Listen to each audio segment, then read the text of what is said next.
Bismillahirrahmanirrahim. Assalamualaikum warahmatullahi wabarakatuh. Izin perkenalkan, nama saya Agil Rahmat dengan NIM 2106037, Prodi Informatika kelas A. Di sini saya akan membuat tugas video tentang penjelasan materi keempat tentang materi ke-6 tentang masih tentang materi mengenai graf. Untuk indikator yang harus terpenuhi pada tugas ini, yang pertama itu ada graf isomorfik. Pengertian dari dapat menjelaskan definisi dari graf isomorfik. Untuk pengertian isomorfik, kita pengertian dari isomorfiknya itu sendiri ya, dua buah graf G1 dan G2 dikatakan isomorfik jika terdapat korespondensi satu-satu antara simpul keduanya dan antara sisi keduanya sedemikian rupa sehingga jika sisi E beririsan dengan simpul U dan V di graf 1, maka si E aksennya juga harus beririsan dengan simpul U aksen dan V aksen di graf 2. Definisi graf isomorfik diketahui, misalkan ini penggambarannya ya. Di graf G1 misalkan G1 itu menampung nilai V1 dan E1, ini V2 dan E2. G1 isomorfik dengan G2 ditulis G. Nah, ini simbol isomorfik itu seperti ini. Jadi jika isomorfik maka menggunakan sama dengan bergelombang. Dan jika ada fungsi satu, ini simbol kemudian dari V1 pada V2 sedemikian sehingga jika VW sisi di E1 maka VW di sisi E2, jadi harus sama. Nah, ini simbolnya seperti ini. Kemudian untuk setiap sisi E2 mempunyai bentuk simbol seperti ini lagi. Kemudian VW untuk suatu VW bagian dari E1. Kemudian untuk dikatakan isomorfik dari G1 ke G2 yaitu simbol menjadi G2, sebuah isomorfik jika G1 G2 isomorfik maka 1 pangkat min 1 G2 juga isomorfis, seperti itu ya. Dan jadi si isomorfik itu si graf 1 dan graf 2 itu harus sama gitu, si irisannya banyak yang keluarannya. Nanti kita contohkan soalnya ya.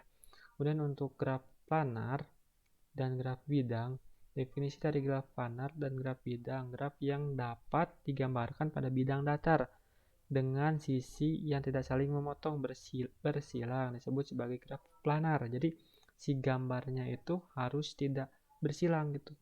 Jika tidak bersilang maka itu disebut dengan graf planar, dan jika tidak itu maka jika bersilang maka ia disebut graf tak planar atau tidak planar ya.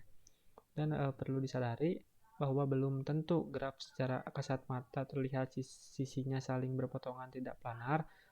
Graf tersebut mungkin saja planar karena graf tersebut dapat digambarkan kembali dengan cara berbeda yang sisi-sisinya saling berpotongan. Nah, jadi misalkan ada graf yang berpotongan itu ya awalnya. Kemudian kita digambarkan kembali dengan sisi yang berbeda, dengan gambar yang berbeda, maka tapi si tujuan titiknya itu sama, tapi si itunya untuk menghindari dari perpotongan gitu. Maka disebut itu bisa menjadi graf planar gitu. Dan untuk graf planar yang digambarkan dengan sisi-sisi yang tidak saling berpotongan disebut graf bidang, plane graph. Ini jadi si graf planar itu termasuk ke graf bidang gitu, intinya gitu kan. Graf planar yang digambarkan dengan sisi-sisi yang tidak saling berpotongan disebut graf bidang, itu kan yang tidak saling berpotongan. Jadi konsepnya sama, ini berpotongan bersilangan sama saja lah. Dan contohnya seperti ini ya. Nah, ini seperti contoh isomorfik. Nah, ini isomorfik. Ini U sama dengan B. Maka si U misalkan di gambar 2 itu U. Ini U. U itu sama seperti gambar B gitu. U sama seperti B ya. Karena kan si U ini tuh mengeluarkan ke V, irisannya itu ke V dan juga ke W ya, ke V dan ke W. Jadi dua ya, dua keluaran. Maka si B ini ke C dan juga ke A. Nah, ini kan garisnya, ini mengikuti garisnya. Kemudian untuk si VC ini V, nah ini V, ini dari V ini sama seperti C ini gitu.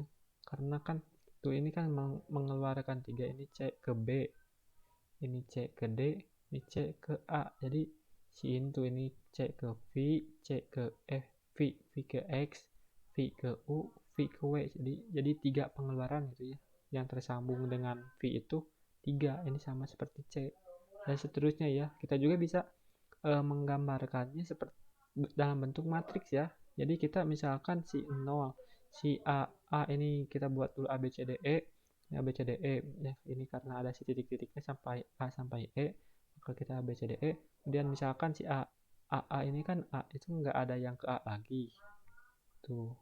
Maka A ke B ini A ke B ini A ke B ini ada ya 1, ini A ke C, ini A ke C, A ke D, A ke E ini kan 0 itu nggak nyambung ya, si A ke E ini nggak nyambung. Nah ini si X juga, X ke X kan 0, ini X ke Y ada 1, ini X ke Y, ini X ke W ada, ini X ke Z,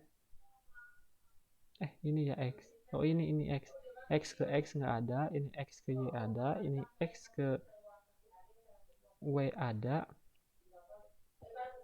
X ke Y ada, X ke W ada, X ke V ada. Ini 0, 0. Jadi sama ya. Tuh kan. Sama aja. Jadi si matriks ini harus sama gitu. Si matriks ini dengan matriks ini tuh. Nah, harus sama gitu. Kedua matriks ini harus sama gitu ya. Jika matriks ini sama, maka ini bisa dikatakan sebagai isomorfik, graf isomorfik. Kemudian untuk graf planar dan tidak planar. Nah, ini contohnya. Nah, ini graf planar ini. Nah, kan ini sebelumnya ini bentuknya ini seperti ini nih ya. Nah, ini seperti ini. Ini kan ada perpotongan antara garis ini dengan garis ini. Ini terlihatnya awalnya itu iya emang ini tak planar ya masuknya, tapi jika kita menggambarkan kembali untuk membentuk graf planar, maka ini bisa ditarik ke sini. Ini kan sambungannya ya, ini pengganti yang ini, maka jadi ini ke sini. Ditarik ke sini. Nah, seperti itu. Jadi untuk menghindari perpotongan gitu. Jadi ini bisa dikategorikan sebagai graf planar. Kemudian untuk graf tidak planar, nah graf tidak planar mah kalau graf tidak planar itu meskipun kita kembali digambar ulang tetap saja bakal ada saling berpotongan. Nah, yang ini perpotongannya. Nah, misalkan seperti ini kan ke sini. Ke sini, ini ke sini. Ini digambar beberapa kali pun ini pasti bakal saling berpotongan gitu, bakal susah. Maka ini dikategorikan sebagai graf tidak planar. Ini kan ini simulasi seperti ini. Jadi graf planar dan graf tidak planar dan graf bidang itu maka harus ada penggambaran ulang gitu, jangan melihat sekali lihat itu, coba kita merubah kembali gitu. Dan untuk yang contoh graf bidang, ini contoh graf bidang ya, contoh graf bidang itu definisinya sama ya. Nah, ini graf bidang, graf planar yang digambarkan dengan sisi-sisi yang tidak saling berpotongan disebut graf bidang. Nah, graf planar, maka graf planar, nah ini kan graf planar ini berpotongan. Nah, ini bukan graf planar ya, ini soalnya ada perpotongan, ini disebut graf planar, ini disebut graf planar, maka disebut juga graf bidang gitu.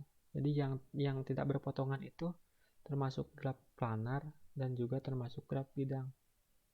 Seperti itu. Tapi ada definisi yang menjelaskan graf